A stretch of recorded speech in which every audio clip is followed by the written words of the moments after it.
Hello, hello, and welcome to all of you beautiful soul sisters. Thank you for joining me here today on the Heart of the Soul podcast. My name is Amana, and I'm so happy that you're here. This is a space where we explore what it means to be wild women walking upon this earth, connecting about that which is often unseen and unspoken through the ancient ritual of storytelling. May soaking in these stories bring you closer to your own innate knowing and center you into a more embodied and alive version of your beautiful, unique self. Today is Friday, October 25th, 2024. Our moon is currently waning. Next Friday is November 1st. It's the lunar Samhain and a new moon in Scorpio. I have Cynthia Ingar here with me today. She is born and raised in Peru, a Peruvian carrier and teacher of ancestral woman medicine and traditions. Cynthia is a medical anthropologist, PhD, a birth guardian and doula, pregnancy and postpartum guardian, and a women's medicine health educator, a mother of 2 boys and 1 girl birthed at home. And I heard her on the Mama Psychedelia podcast and connected with her then on Instagram. And I've just been so excited that she agreed to have this conversation here with me today. Thank you, Cynthia. Thank you, Amanda. Yeah, I would love if you would maybe want to introduce yourself a little bit more, if that feels good. Tell people where in the world you are, and then maybe share a little bit about your own birth story from your mother and how you got into the world of birth. Okay. So yes, I'm Cynthia, and I live here in the Sacred Valley in Peru, in an Andean community named Cusco Ayu. So you may have heard about Cusco. So actually, the Quechua original name is Cusco. So it's beautiful that this community that welcomed us has that original name, and Ayu means community. So I'm in this space. Actually, we just moved in February. So it's an honor always to be sharing from this space, whether it's present, live, or distant. So this is still really fresh of feeling the welcoming in this particular piece of land that we are guardians of now, where we have our home. Okay, so yeah, I knew the story of my mother, of how she birthed me. I'm an only child. Like the general story, I think maybe before becoming, being introduced into birth work. But of course, with my first training of a doula, of becoming a doula back in 2007, of course, I wanted to know more in depth about my own story. And yes, there were more details. So, my mother, I think, was in her late 20s, maybe. And in summary, I was birthed in a private hospital, vaginally.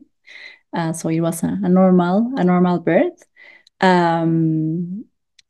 What my mother recalls it was that it was really, really hot because I was born in April the 2nd. But so that would be the start of autumn here in the south, no, and in Peru. And I was born in Lima, so in the coast of Peru. But at that time, there was this current called the child current. So it's an ocean Pacific current that happens every years or 4 years or more. It depends. And this current, like this phenomenon, it's called, actually, it's funny now that I think about it, because it's called the child phenomenon. That's the name of the undercurrent. So it makes it extra hot. So it was like still summer, but an extra hot summer. So my mother really recalls that. And my parents weren't practicing Catholic, but most in Peru, in Lima, would have the title of Catholic. So it was a Holy Week, like Easter. So I was born on a Saturday that they call it, I don't know if in the north, but here they call it Saturday of Glory. So I was born on a Saturday of Glory during the Holy Week. So the thing is that both my grandmothers went with my mom and my dad to the hospital when it was starting labor. And my mom has this character of like really festive and with these good energies, like one of her sides. She also has another nervous side. And she was like singing this like Latin song that it goes something in English like bring me like the bed, like these beds at the hospitals that I can't take it anymore. That's how the song goes. And my grandmother, so her mother was saying like, Miriam, no, it's the name of my mom. Like, if you are able to be singing like this, yeah, it's not that you are really, really in birth. Like, wait until it gets really intense and you won't be able to sing the song. And so my mother felt accompanied, yes, with both of the grandmothers, my grandmothers. And my dad, he's really centered and open-hearted, but for like physical things, he can really get nervous, like blood and these things. So the OB could see the nervousness of my dad in the room. Actually, still being an OB, he could sense it and he was sensitive to that. And he was like, yeah, like, why don't you go to take a cold shower, and then come back and you can more relaxed and it's very hot. So that is the part that my father missed the birth. Because then my mom, I think in the next hour or in a couple hours, I was born.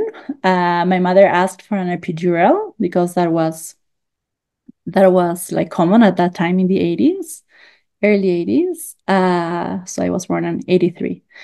But my mom, the good thing is that she says that still she could feel all the, when I was crowning and the pushing. And that's something that it's part of my mother's wisdom, Before, when I I hadn't birthed before, thinking and feeling that you were coming out of my like anus. That was the feeling, no? And at that time, I remember starting with my doula studies. I was like, oh, like for my mother, like she didn't receive the open education from her mother. And then I remember after the son after the birth of my first son, that yes, of course, my mom had this embodied wisdom, no, because of course you feel all that pressure, there. And yeah, so I was born. And the only thing is that my mother was very surprised afterwards, because I think they had performed an episiotomy and she didn't know about it. And it was only like after, when she went into the bathroom, that she saw like this, no, maybe bulging like gauze and things, and she passed out. Yeah. And then the only thing is that my mother felt that it was really challenging for her for not being that night with me, because the policies of, no, in those times, I think it's, yeah, in those times in private hospitals and public hospitals, is that they would take the baby, to check the things and all. And if the mother was stable, then you would have your baby back. So then as my mom passed out, they were like, okay, now, because we have to remain you stable and all of this. But it was emotional shock, I think, of what's happened to my body. Like we will keep we will put the baby in this like nursery ward until tomorrow. No, so my mom recalls that as feeling really anxious and sad. And then my uncle, that was that is an OB, and he was also there with my aunt. He talked with a doctor, so yeah, they would bring me back, I think, first thing in the morning. So then, but that's what, in the emotional also story of my mom, it was And like, you, yeah, right? that, You also were separated from your mother for that time. Yeah. yes, yeah. So it was the joy that I was there, but also these episodes of, Mhm. yeah, no, of, and no, like, yes, of not knowing what had been performed on her body, no, with afterwards. And then my uncle, no, the OB, he explained everything to my mom. My mom was calmer, but still maybe she was no confused. No, because of not being informed about the procedures. Actually, yes, that still is common, more in public hospitals, but still is common. And then yes, being separated, no, in a way after, yeah, these long hours. Yeah. Yeah, Yes, yeah, I too, I was born in 82. uh-huh, Yeah, in the yeah, US. Similar. Yeah, my mom did choose to have an epidural. mm-hmm. Yeah, there's a photo of myself in one of those little plastic, Yes, containers. containers with all the other babies. Just, Mm-hmm. yeah. So, Yeah, yeah, yes. yeah. So that's like in a, yeah, Yes. my Did birth story. Hmm? she share anything about your placenta? I know like my mom doesn't really remember anything about my placenta. Is that something that Yeah, it wasn't that my mom was like aware of that. Of Mhm. course, she birthed the placenta, but yeah, they would keep it, yeah, just in, yeah, in the trash, no, disposable. Yeah. Yeah, procedures in the hospital, no, and it was really curious. And then I will weave it into how I started being, yeah, so in love with the birth world and with birth. Yeah, what did But that been for you? yeah, where I received like this first like doula training, it was in a birth center in Lima. Mhm. And the curious thing is that this private hospital was like in the same street as this birth center. That is the only, well, the first birth center founded in the country, no, in 1995. And the private hospital that is not like a common renowned hospital, it was like, yeah, on the same street, just in front, like a few blocks, a couple blocks. And Oh, wow. actually, once I went with the midwife to accompany a transfer there. So I remember in the first placenta ceremony that I attended to, because the birth center organized once a month for, yeah, for couples that maybe didn't have the space in their homes, that maybe lived in, no, in apartments. That's very common in Lima. Everyone living there's so many people, and people living and new families in apartments. So they would host they host like once a month or every couple months a placenta ceremony where everyone brings their placenta that maybe no they froze. And in the birth center, there is this beautiful garden that actually, yeah, we also share there. When I was living in Lima, many women's medicine workshops there. So it's a medicinal space. And there the placentas are buried, no, after the ceremony. So in the first placenta ceremony that I attended to, it was the first time that I acknowledged my own placenta, no, but that I had a placenta, no, that was my ally in this transition, and where was this placenta? And I remember it was really sweet that evening, no, then going back home in sitting and in a way meditating and connecting, no, in silence with my own placenta, and also knowing that it had been birthed close to this birth center, no, and that, yeah, like trusting that wherever the placenta was like disposed or no handed in the earth, that she was still in Mother Earth, right, Yeah. wherever she was disposed. So yeah, it was really beautiful to attend that first placenta ceremony. So actually, my how I entered into birth work, um, I already wanted to have a second career as an anthropologist Mhm. in those times, no? So that was my early 20s.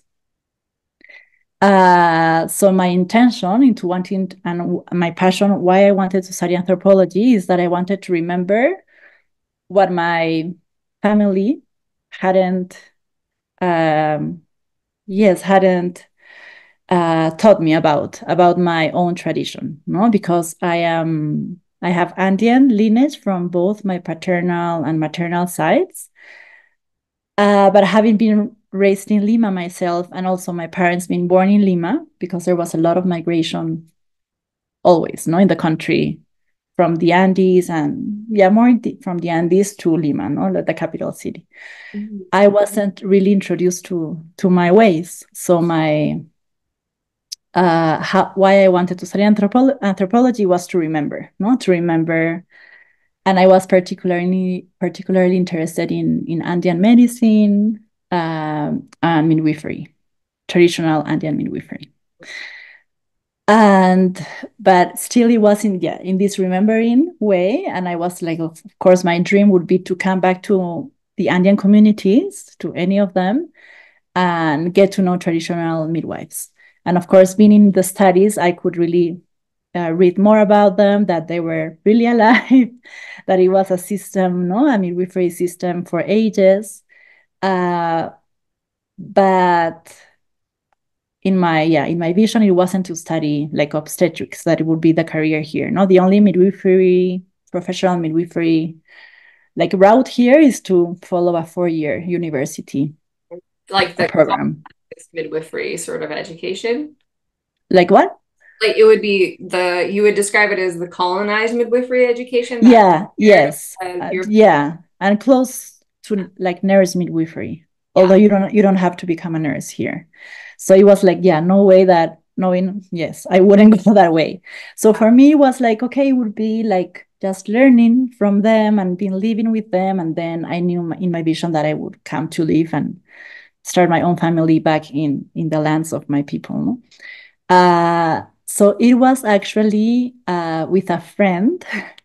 And it's funny, this friend from the US, I was visiting some friends. I was, I think, 22. And she was the first one. She was a public health student. She was the first one to tell me about doulas. Mm.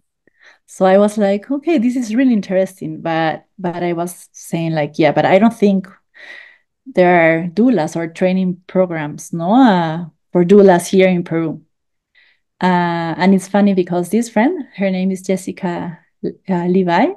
I met her again after 20 years in this reproductive justice conference that I was in St. Louis in early September, that I was invited. This conference highlighting the work of Loretta Ross as well. And so I saw her again. So it was really, really beautiful. And in the table conference actually addressed that, she was actually going to be the moderator for the table conversation that I was in, how life works. And I said it out loud that although it was more like this university, but also activism audience around birth, there were doulas that actually that woman was the first one that that told me about doulas and how I came also to the practical world around birth, not only from my remembering and my own relating, with my people. So then I came back to Peru, after this like visit, and then there were really important times at that time in Latin America, in the country, of a lot of remembering, into going to more natural lifestyles, and meeting a woman that had been pregnant in this, it was called the Call of the Condor. It was this permaculture event here, gathering and spiritual gathering. She tells me that actually, she had birthed in this birth center in Lima, and that they had just started training doulas. So then I was all obsessed with this, and actually bagging the midwife, the founder, a little bit. And she was like, just wait, it's going to be next year, in winter. And that was my first, in a way, circle of the, and knowing how I could, this was really my bridge, that it wouldn't be only the information and remembering intellectually and just witnessing, but that actually I could have a space where practically I could accompany women and make a little bit of a change, in the world around birth, and not having to learn from a system that I didn't believe in, like studying obstetrics, for 5 years. So that's how I received the first training. And then I, for many years, worked in this birth center, no? At first volunteering, doing my practices. So it was a long program. You had like the introductory information education program. And I remember the first circle, uh, it was like, yes, like this is my path. No, I remember because this midwife that is the founder, her name is Angela Broker. She's actually German, but studied with traditional midwives in the Andes in Peru and had all this program around revitalizing as well their knowledge with the politics of the with the current politics of the Ministry of Health. And then I'll go back to that. How is the situation here? But I remember, no, it was like this ritual space with Palo Santo, with a candle. There were like three grandmothers, like stone shaped, like stone shaped, a little bit like no what I see in your background. But there were three grandmothers, and at the no, like with their braids, and at the middle, yes, a candle. So it was like, yes, I want to learn much more about this, no, and even for my own, even if it's just for my own mothering journey. Yeah. Yeah, so I was totally on that path, no, and I was still studying my program in anthropology and the doctoral program, uh, and then at the same time, starting also facilitating the doula workshops and the trainings, accompanying births there, accompanying the ceremonies, the placenta ceremonies. We started doing women's medicine workshops, me with a midwife. So it was, yeah, I was seizing the opportunity to be in the city for the last years, like to the best, no, to um, learn in this birth center. Mm. So that's how my path started around birth. Amazing. Another podcast, I heard you use the term the mothering wheel, which I'd never heard before, but I really Mm, like the sort of visual that gave me, and I'm wondering if maybe yeah, you could share a little bit more about what you mean by the mothering wheel. yeah, yeah. This mother medicine wheel, actually, it's um, yeah, with the tradition here from the Andes and my own path. Uh, yeah, with plant medicines as well, and no, and learning more about our cosmovision here, and more understanding about like life, no, for myself, from my own experience and my journey and the different journeys, uh particularly having my own children. I in a way like received this understanding that it's really like this mother medicine wheel that we go every and each single time. Mm-hmm. And I share about this for the importance to honor again, of course, the whole rite of passage, but also I think this could give a sense to women what they are going through still, no, and that it's not that okay, it was birth and maybe the early postpartum, maybe they had a lot of care during the early postpartum, and then okay, yes, they have to include this new mother role into their everyday lives, but that they can still knowing that the circle hasn't ended, no, that we have now like evidence from women's experiences that the postpartum can last like even like 2 to 3 years or more, and that's part of the understanding here in the Andes, but also personally to acknowledge where we are and that we are still completing a mother medicine wheel, even if it's with the first child or the second child, and we may still be like completing others, not from like just as an example. I felt that really I had, well, of course, I'm a mother of three, and I will always be a mother of them in my everyday life. But I had felt that I had really integrated really well my first mother medicine wheel with my boy, where the challenge or the yes, the going into these depths of the Ukupacha, we call it here.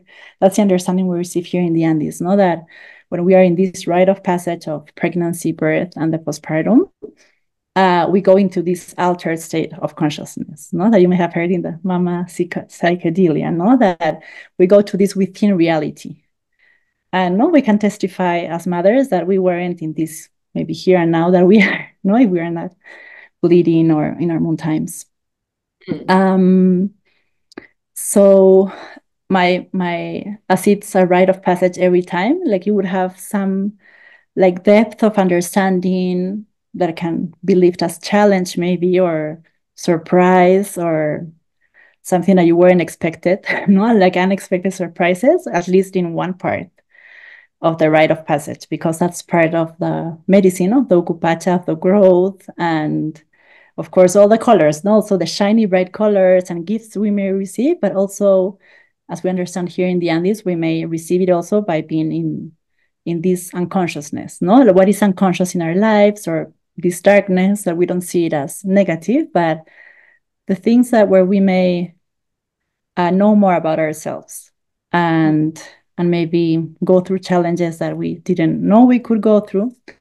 So this I lifted in my first mother medicine wheel in the postpartum, with this surprising process where my milk supply went down like after 1 month.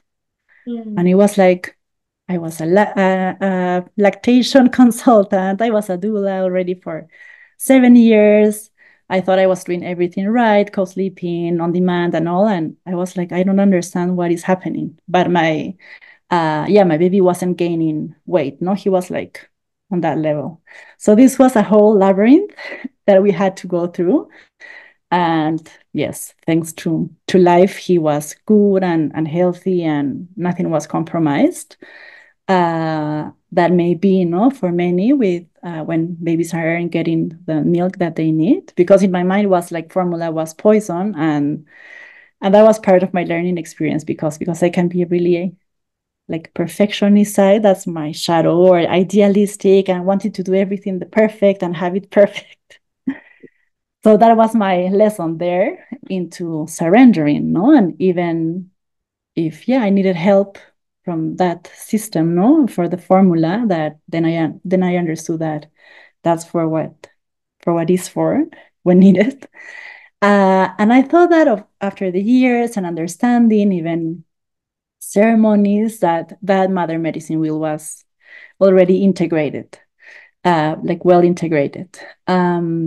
And then in a recent Huachacui, the birth keeper program that I share in Spanish, and also I have a version in English, the Huachacui Sacred Birth Keeper program, in August, so this August, one of my friend, she's a DNA sister from years ago, and she came because she's also a midwife student. And the last day, in this womb temple that we have here in Moray, in the Sacred Valley in Urubamba, like she brings me like one more medicine about this mother medicine wheel, like through her, right? And and actually I want to write about it, but I have the notes, so I may not have it all with the names internalized. But Mael was born in Chiapas, in San Cristobal de las Casas, in Mexico. Like he chose, like it wasn't our plan at all, but he took us there. He chose to be born there. And there is the name, so I may be wrong, and I would, ask for apologies for Mexican people. But there is a name that it's for the Aztec goddess, I think. It's of fertility, but also of milk, like of abundance, but through milk, like not breast milk. And it's Nahuel. Nahuel is a name, and Mael, it's like very similar to the name, but there were also more similarities. And the other thing is that this goddess or god, it comes after the name of the maguey. So maguey is this cactus, this really big cactus from where agave, you take agave from in Mexico. Like we don't have maguey here in Peru. We have like really big cactus, but it's not maguey. So that's only from Mexico. And that was my ally during birth. In the house that we were renting then there was this maguey, like huge maguey. And when we moved to this house for the birth and a little bit some months of the postpartum, the people that were there were like, Yeah, like you know that the maguey only flowers once a year, not once a year, once in a lifetime before it dies. And that the maguey was flowering, and he was like, yeah, they were like the couple, no, like, yeah, they've been waiting for your son to be born. And yeah, and in the birth, like he was really my ally, no, like during the ukupacha of the birth and the intensity. uh yeah, he was my ally, no. I was even like receiving the main message to keep birthing my child from this elder spirit. And then no, in August, I get it like in a way more full circle with this particular experience. No, and I remember, well, we buried the placenta. We offered the placenta to the maguey Mm. right there. And I remember just before going to, well, coming back to Peru, I offered some of the milk that I had pumped. Also, no, in yeah, in being gratitude, no, with the gratitude that he had, I felt that he had protected also my in all this journey, unknown journey with the milk. And then I get, no, in August, like after 9 years, my son is 9 years now, like this extra medicine, no, that was really to integrate, no, in my mother medicine wheel.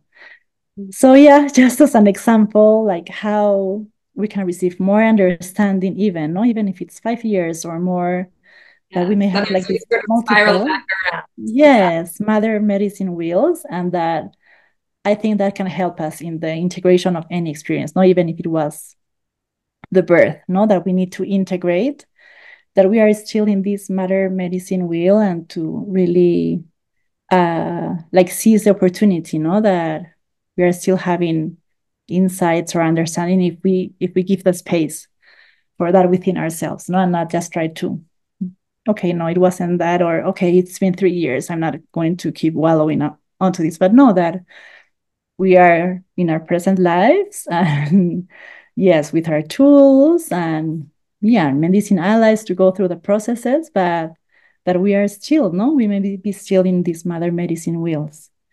Absolutely. Yes. Another thing I've never heard described is you spoke about like three distinct realms that we can like Mm-hmm. in, and that when we're pregnant, I believe that we're in this other realm that's, Mm-hmm. before and after for people who might not know Mm-hmm. realms. Could you shortly just Mm-hmm. them? Yeah. Yeah. So this is from the lens of our Andean cosmovision here, that every human, so for all humans, like uh, not only women, that we can like be present or dwell at different times in our lives in three different types of realities. No, so they are called pachas. So pacha, the translation or concept would be like world or realm, but also it has to do with a state of consciousness. So with different states of consciousness. So there is one that is the kai pacha, that is where we would be in a regular basis with our 5 or 6 senses, and when we are not in a rite of passage, for women. So when we are not pregnant, or in menopause, no, where we have crossed that door, or when we are not in our moon time, or any after bleeding, no, so postpartum bleeding, pregnancy loss bleeding, like these states wouldn't be the kai pacha. So the kai pacha would be, yes, if both of us now we are not pregnant, or for example, no, or we are not in our moon times. So this is the here and now, regular state in a way. And then there is the Hanach Pacha, that is this realm of the supra consciousness, where we would have like this vision of everything, or this clarity of vision. So, for example, monks, Tibetan monks that would go in these deep states of meditation, they would be accessing the Hanach Pacha, or medicine people here in the Amazon, being in circles with master medicine plants, then we are accessing, no, this Hanach Pacha, no, like this whole vision, this supra consciousness of the world. And then as women, we have like this gift that just by being in our bodies, when we are in these rites of passage around menstruation or the moon time, pregnancy, birth, and postpartum.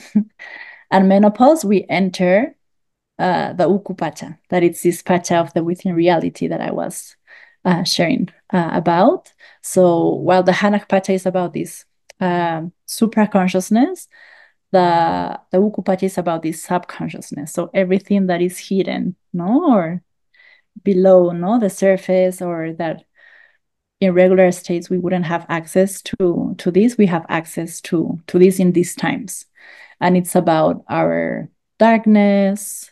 So this shadow work in a way, but that it's not seen negative here, but it's that you are accessing your whole self to know more about yourself. No, so it's more about inner wisdom and about the emotions, about the mysteries of the blood, about the DNA, about our ancestors. Here we would have more access to our ancestors in this place. So around pregnancy, birth, and postpartum, we start accessing this ukupacha state. Beautiful. I love that. Yeah. Yes, I So this know. in summary, yeah. Yeah. Yeah. It's hard to be concise, but you're wonderful. Speaking of that, I know that we probably don't have time for you to tell all three of your birth stories, but I wonder Yeah. if maybe there's, one that you feel called to share today, that journey, from conception, pregnancy, and birth. Yeah. Yeah, actually I can share about the birth of and journey with Coral, my third. So also trying to be summarized, because actually she was with her. It was the first time that I got this journey of savoring the whole journey, like from the start, being really aware or called from the spirit baby from before. Yeah, With wow. Mael and Noah, yes, I could feel them, and Noah, of how I felt the call, months before even conceiving her, and it was so strong, and it was the time of the pandemic actually. So in my mind it was like, is it responsible to bring a child in these times? No, because remember, it was so crazy those times. But the call was so strong from her and her communications, and giving me her name, and that she was actually coming, that I couldn't say, I had to say yes, because also I was feeling her, and wanting to welcome her so much. So she was actually the inspiration for this conscious conception soul workshop that I share. Just for the joy of remembering all the possibilities that they are all sacred, of course, but also for women that are in this phase of preconception and feeling maybe either the ripeness or the spiritual opening, in how we can not really have all the tools and ways of really savoring the moment, and preparing ourselves for that. So I could experience that with her. And then it was the first time that I had to integrate a birth story, that I had to really go through the medicine of, why it happened this way, and why already after having had the ideal and the start birth, with my second boy, and in this side of, in a way, the perfect part, that I shared about, my shadow part, and plan things ahead, that it was all like crumbled, and so that was the main medicine actually of the integration, of the birth that I received with the journey with Coral. So it was really going to this unknown of birth and life, and just having to surrender to that. And then realizing at the same time, and experience it for my own, of how these babies also are choosing their own paths. Like, I knew it before, that of course it's a co-creation, and from the teachings here from the Andean midwives here, that it's the co-creation, you with life and also with the babies that have their own purpose. But of course it was more it was easier to understand when everything in a way went my way with my births, of how I wanted them. So there was a teaching. So How was her yeah, pregnancy? How was her? yeah. So the pregnancy, yeah. For this time, I had, yes, it was again like this pandemic. But here in the Andes, no, and in the Sacred Valley, it wasn't as in Lima or other cities in Peru where it was really like a lockdown because we're, yeah, freer here just in the country side. But there were some things that could still, I felt like I was in a bubble. But of course, there were some things that I think gave some like stress, no, in my experience, like even if subtle, even if it was my mom calling me and that I don't know, the planes were, yeah, the like flights were canceled, no one could come in because they were really restrictive here. Or at first when we had to go to the market, like in certain days, some days women, some days men, it was really crazy. Then it faded away and we could still see our friends and all, but there was, yeah, something was happening in the world, no, and it was very strange. But still I really enjoyed that pregnancy. No, I felt with that pregnancy to give my own care. I had already begun studying midwifery, like besides all the teachings that I received, apprenticing with Andean midwives, I felt that I needed like also to complement some of the like holistic midwifery, no, independent international knowledge. So I felt really confident to do my own care for this time. So it was really a beautiful journey, and also that tested, no, my own trust and knowing about my body. I remember I was particularly in the last months not concerned, but a little bit nervous if my baby was head down because before, no, with the other pregnancies, at one point the midwife would say, "Yes, your baby's head down," no, with palpation, but this time it was to myself, no? So I remember that, yeah, I had a small journey there that I remember I had these spinning babies handouts of how to do it for yourself, but also it can be tricky, no? If you are not like an experienced midwife. So Yes. I was like, okay, Cynthia, yeah, you don't have to stress about it. It's about the connection with your own body and that, yeah, she will find her way in your womb as she is. And yeah, she was still head down. Had But you witnessed any births that were breech or with a different presentation? what? At that point, had you ever like witnessed a breech birth, you A know? birth, no, but pregnancies, yes. Yeah. Yeah, I had accompanied pregnancies. And I remember one midwife, no, because I still had support from sister midwives when no, there I had some doubt or no, like distance or something. They were like, yes, and still if it's breech, like, Yeah. yeah, you would have all the capacity to You will birth, be no, fine. even, Yeah, yeah. So yeah, I had to go through my own mental, no, totally. process and yeah.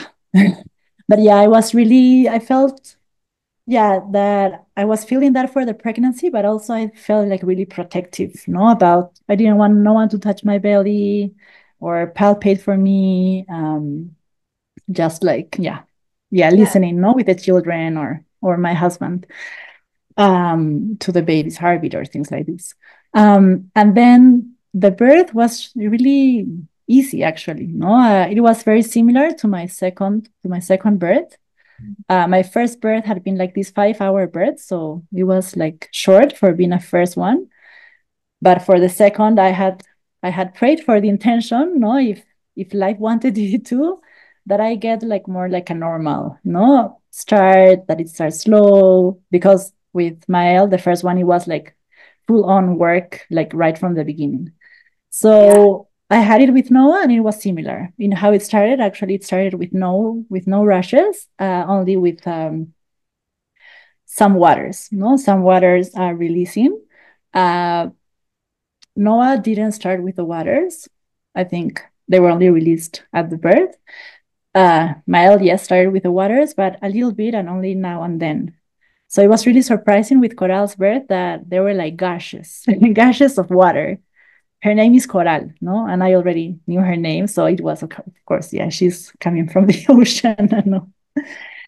And the thing is that, yeah, the midwives that I was counting on, I had like maybe three options, no, because I have friend midwives and either based here in the Sacred Valley or some that come and go. But little by little, these 3 or 4 midwives that I could count on that were, like on the same page with how I wanted to birth again, they couldn't. Either because of the pandemic, because the flights had been canceled and the airports closed, like either they had to go and then they couldn't come back, or because of life, one was pregnant, she had to come back. So the thing is that 3 weeks before the birth, I knew that there wasn't like some of these trusted midwives that I could count on. And I was opening maybe that this baby wanted just like this family birth. But in the last weeks, like I could feel in my body that I still wanted again that witness, like that witness for the pushing stage. Before it was fine to just being alone, but for the pushing stage in my own up until now birthing experience, it's like I want that guardian there that has midwifery skills to discern, and that I don't have to think about it if something is off, and I can concentrate on my process, and she can like double check with me if like is there something off, although there hasn't been before in my births.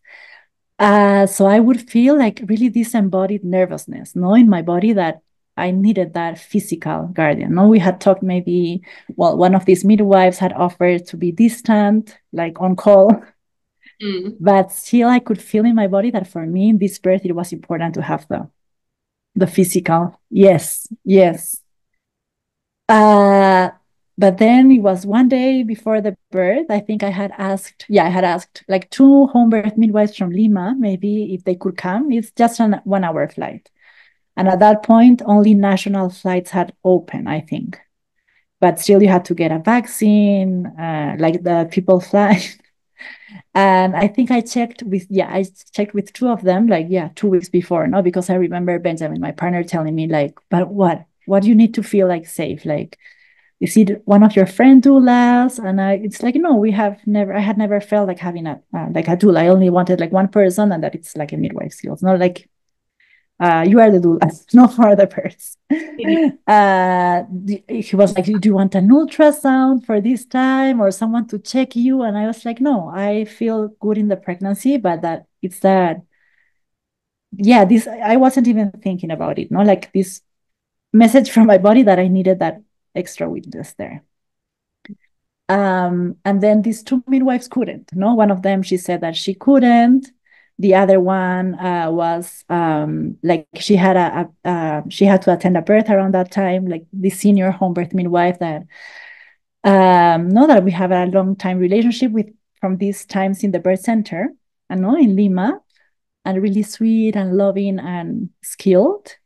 And then I was like, okay, it's going to be then maybe a family birth. But I was having this feeling of feeling like bereft, like no one came for us in this way, like in this feeling of being sensitive and pregnant. And then one day before, no, 2 days before, I think it was one day before the birth, because I also got the feeling that it would be on a dark moon on a Saturday. And this senior midwife messages me and tells me, okay, this birth has happened already, so I could come like in 2 days. And I was like, actually, I feel that the baby is going to come tomorrow, so it would be great if you could come tomorrow. So another friend helped me with the flights, to book her flights. And the thing is that she arrived 15 minutes before the total emergence from the airport to our home. And I had already talked about her, about how I wanted the birth still, but the detail was that she hadn't really witnessed an undisturbed birth here. So it was part of my, what Coral wanted, I think my soul wanted. In a way, we had to give this, like this Wachakui live during a birth. Like this Wachakui program live during a birth. So it was asked of me I had to direct the birth in those 15 minutes, So it seemed like a lot in the time because I was just before pushing. But yeah, I had to say like, no, I don't want that. I don't feel like no being checked with a Doppler, like feeling a little bit her hand. I was like, no, I don't want any check. No, and of course, as you're in this birth space, no, like words and but I was surprised that I could be like in and out, no? So it flowed like all good because in 15 minutes baby was out, but every time that no, it was like being submerged, and every time that I had to go out, I had to be like super alert, like feeling actually when our friend, not the midwife, arrived, like the comfort and that yeah, she's here. A friend came for us. I could see also Benjamin that no, he was like relaxed. That no, we had this support. Um, and at the same time, I had to be like ninja, no, like ninja mode, like Zen ninja mode. And it was what I was asked of that birth, and no, I could do it. But yeah, it was in the integration. No, it was like in a way, no, with my mind, like why I had to do all these things of being like the midwife, no, like the midwife there, like no, this no, like okay, I had to voice, no, because I felt a little bit of doubt that, yeah, I had to reinforce that I'm going to receive my baby, and of course she was all respectful, but it was these things that I had to. Yeah, but having to like pull out and assert that, yeah, it's a Yeah. Of course, it wasn't what I had yeah. no preferred, but then coming back to the mother medicine wheel and the understanding and all the process I went in the birth, like medicine integration.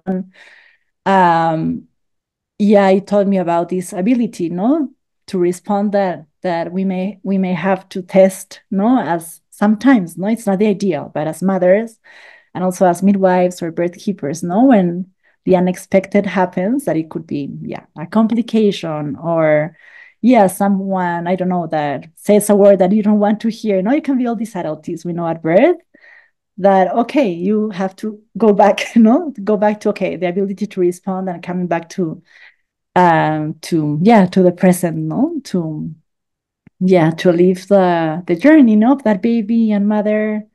And Yeah. sometimes, no, in this whole, there are the birth guardians as well, no, that receive rememberings or teachings. So the Yes. beautiful part also was that, yeah, we received Coral. We got to witness that she was a girl. Um, and then, yeah, this, in a way, I felt, no, like this medicine, no, that the midwife brought to us, like besides her presence, and that I needed that presence from a friend, is the message, no, that she brought, no, that she brought. And so I had one of her names is corn in Quechua, Mm. that is Sara, because she was conceived around the planting of the corn. And here the season is of 9 months, like a pregnancy. So she was born with a harvest, no? And I've had this like allyship, no, with corn, mother corn for decades. No, we call her Mama Sara here, like mother corn.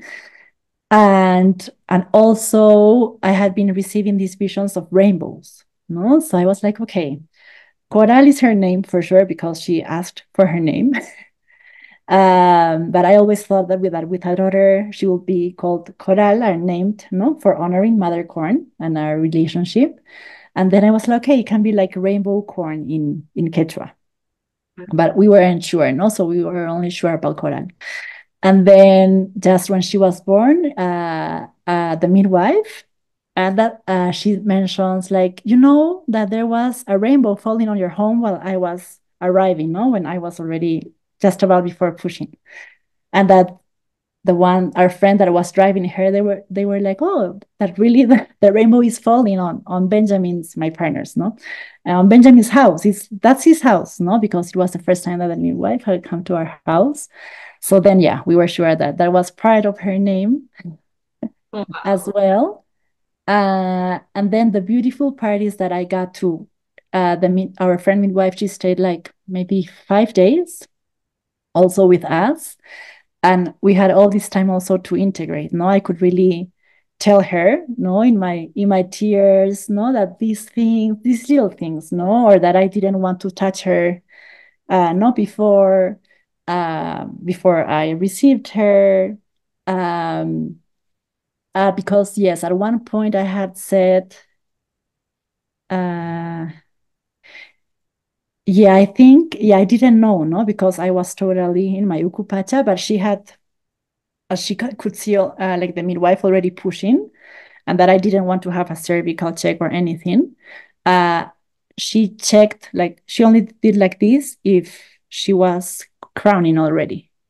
So that was in a way like a grief for me, no, because I wanted all untouched again. But then I had this understanding with Coral that it had been fine for her. But also debriefing in a way with the midwife, she really understood, no, that there could be another way. Like she had been for years working as a home birth midwife, but no, these details that we may know, some of us know of the not necessarily not needed things about common things, even in some home birth midwifery, no, and that it's not really needed. And here in the Andes we have, and that's a way of Andean traditional midwifery, that there is this really acknowledgement of the full consciousness of babies and also of the mother. So that always asking permission and not touching unnecessarily. So it was beautiful when the midwife mentioned, no, that actually her grandmother had been an Andean traditional midwife. No, Wow. and that she was really, yeah, she had learned so much from the birth of Coral, no, and that she would ever be grateful for her. And then she organized like all the main home birth Peruvian midwives, like to come to a Huachacui, no? So they all came when Coral was maybe 6, 7, like 9 months. And it was beautiful because it was like the biggest Huachacui with Peruvian obstetrical, or even that had turned into home birth midwives, no, to remember all together, and that also in the details, no, because the undisturbed birth idea is something new still in Mhm. Peru. So I like to teach this to, no, in the Huachacui birth keeper programs for Peruvians and for midwives. I like to teach it as in a way the remembering of our own tradition here with Andean midwifery, no, but it's something new. And yeah, just to finish like the whole part of the process and knowing that of sometimes the bigger scope of the medicine of our birds, no, whether it didn't look like that, no, it may not look like you had imagined, that always there is like a deeper purpose, no, and however it looks, even if it's a belly birth or a hospital birth, or that you hadn't planned, or an intervention, uh, that it is for us to discover that, because we have that knowing from like great mystery and life, why also these babies have yeah, co-created this with us. and I received actually in one small placenta ritual that I had after the burying of the placenta. So yeah, this is very personal, but I feel to share it now that you were interested also in the mother medicine wheels. um yeah, that remember my own birth story. Mhm. And I remember when the midwife was on her way, like our friend, that I was like, I received this like insight while I was already in labor with Coral, and it was like, okay, it's a Saturday as well, no, as I was born on a Saturday, and Gloria is coming, no, so the name of the midwife was Gloria, and remember that I was born in this Saturday of glory. So it really coincided, no, that it was, yeah, part of the magic that Coral also had played, no, as this ally in midwifery, also in my path, no, to, yeah, spread, no, this remembering of our traditional midwifery ways with this beautiful, loving midwife, no, that in a way, yeah, I think we were both tested, no, she was tested like saying yes to this call, no, that it isn't easy, no, like just to come flying down to a bird, Right. and knowing, no, that I had, no, all this work around birth, and for me, I had just to respond, but it was a bigger purpose, yeah, that my baby also, no, had, yeah, Yeah. had weaved together, no, to bring for her own birth, no, as this opportunity for everyone. Yes, I love that you were, yeah, both born on the Saturdays, like you said. I was actually thinking of that in my mind, so I love that you circled back to that. Yeah.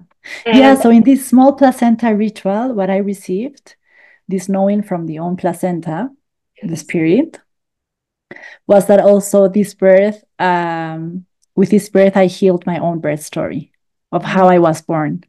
yeah, No, with, in a way, in these cosmic levels, to reaffirm this no that I wanted this in my like yoni area for my mom. No, remember she had the episiotomy. My friend midwife wasn't going to do an episiotomy, but I was really sure that I didn't want fingers inside or any touch. No, so I had to remove the hand. So in a way, it was like this healing of saying no and like no, you don't go yeah, to this space because it's not needed. uh, And then also when I had to affirm, just to make sure for myself, to say I'm going to receive my baby, because remember that I had been separated from my mother. So yeah, the understanding came in more details that also this birth of my first daughter, no, had helped me like heal my own birth from my mother yes. and her birth. So you did Yeah, a placenta ritual with your daughter's placenta? I did a what? You did a placenta ritual with, Yeah, so we this where I received this yeah, wisdom or this soul information. It was just a small sitting in the placenta in the garden where we had planted the placenta and just been with coral, and it's like something opened as I was still in the Ukupacha, right? In the postpartum. I think it was after 1 month maybe that I received as being on medicine all this information. Um, but we bury the placenta as is the traditional way here, that we honor the placenta in the Andes 1 week after week the after. And birth.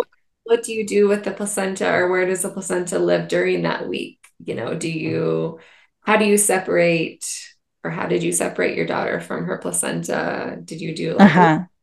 or what is the tradition there? Yeah, here, like it would be like when I was working with traditional midwives, it could be the time that the mother wants, no? But usually, as here women have many children,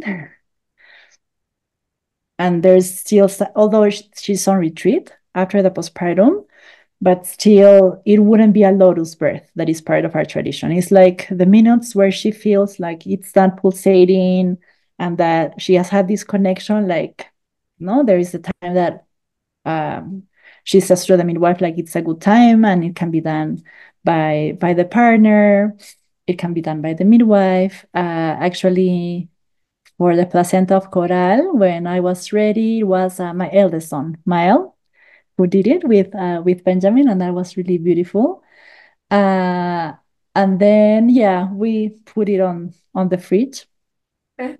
And then my mother came 1 week after to get to meet Coral, and then it's a ceremony, no, with from the heart prayers, and more it's a knowing that we have that here that the placenta is like the twin. It's the twin of your baby, no? Either the twin sister or the twin brother that that also has protected you in this portal, like the mother and the baby. And it's really when we know that the placenta is really well honored and buried, that the like you are in a way have this protection, no? Of like the mother and the baby are protected, and the well-being is in a way guaranteed.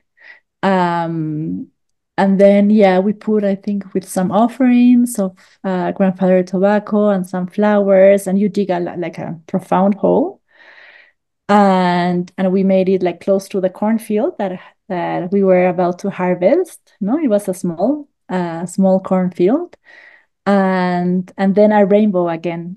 We had a rainbow again on that time, so it was like, okay, just to to be double sure that you received the message.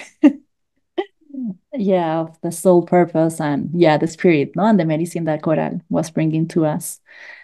So we did this, no, this ceremony, And the understanding is that our own placentas, no, will be protecting us throughout our lives, no? So even when you have some challenge in your life, like here they would say, like, you go to the site where your placenta is buried, no, to connect and receive spirit messages for your own journey, for your own integration, whatever life experience you're going through. Magical. How wonderful. So Yeah. thank Yeah, you. thank you for making me remember all of this. Yeah, Coral is already 3.5. So she's in this no transition where you as a mother feel that she's not a baby really anymore. She's still like like a small child girl. Yeah. So yeah, thank you for bringing this back to my memory, all of Oh, this. thank you so much for sharing these deep stories with me. Uh, Mhm. before we move towards close, I wonder if you could tell me about the word soul and what soul means to you, and maybe if you can tell me the word for it in your culture, if there's another word for soul, or what Mhm.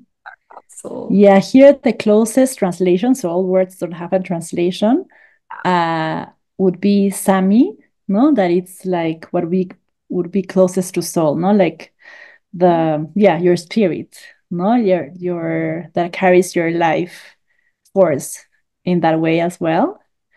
Uh, yeah, so for me, soul or Sami is this, no? Life force that connects us to the whole and that we are part of all this beautiful mystery of life, and that it's really beautiful to come back, no, to that, to have our own inner knowing and to guide us through our life journey, no, as we can have so many things that distract us or that we forget about our life purpose and ourselves, no, like this in a way that never changes, no, and that accompanies us since before birth through the like the other side to Blue Road Spirit Portal, and that will remain, no, as part of this beautiful whole and life that we are part of.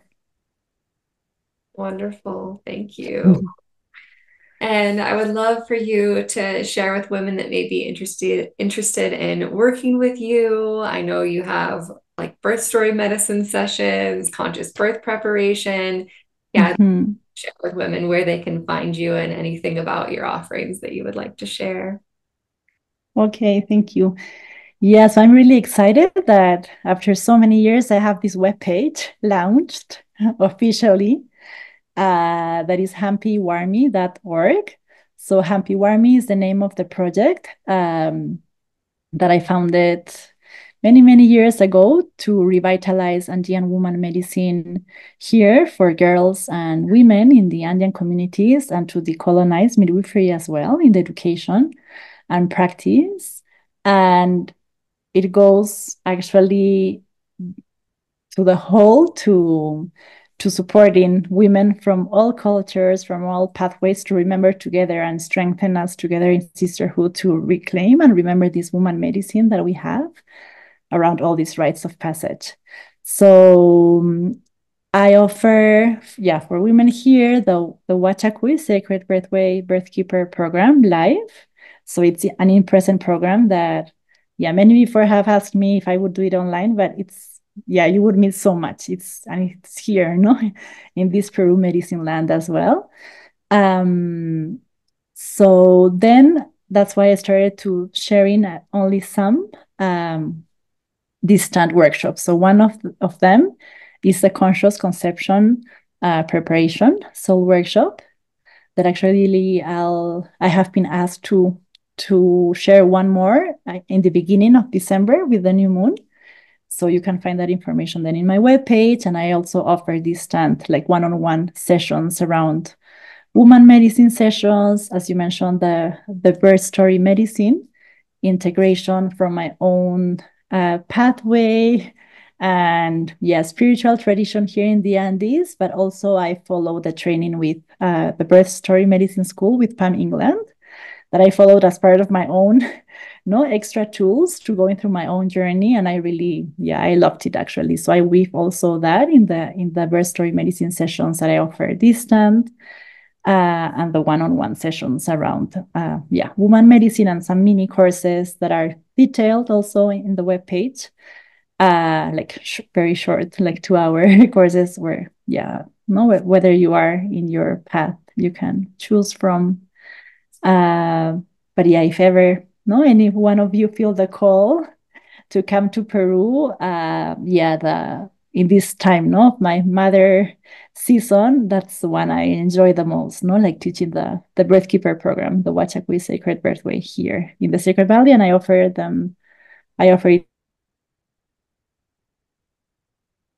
of Pachamama here most of the time. Yeah. Yeah, love to be able to attend at some point, maybe when my littles are a little bit older, but I would love to come. Yeah, that would be an honor, Mana. That with you. Is there anything else you'd like to share? Oh, I think we cut out just a little bit. Yeah. Well, thank you so much. And also share where people can find you on Instagram. Remind me what your name is. Yeah. So in Instagram, it's also Hampi Warmi, So HAMPI Warmi, and that means woman medicine in Quechua as well. That's Beautiful. The word. That's why it's Hampi Warmi. Yeah. Yes. I'll have links also to your website. Yeah. Thank you. I'm just honored that you are here today in this virtual space. Thank you so much. Thank you for the invitation and for this space as well, Amanda, for holding it. Beautiful.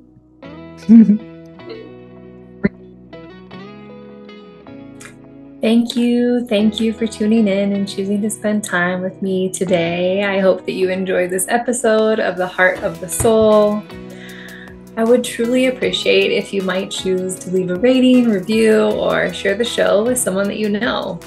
You can support this podcast by donating to it using the PayPal or Venmo links. If you have stories that you would like to share on The Heart of the Soul, please send me an email through my website. I would love to hear from you. If you would like to work with me, I have both one-on-one and group offerings, online and in person. Find out more on my website, birthingnova.love. If you're listening on Spotify, you can now even send me a voice message. Until next time, remember, be brave, be love, be wild, be you, because you are the only you, and be the change that you seek for yourself and for the generations to come. Sending each of you so much love. Love, love, love. Mwah.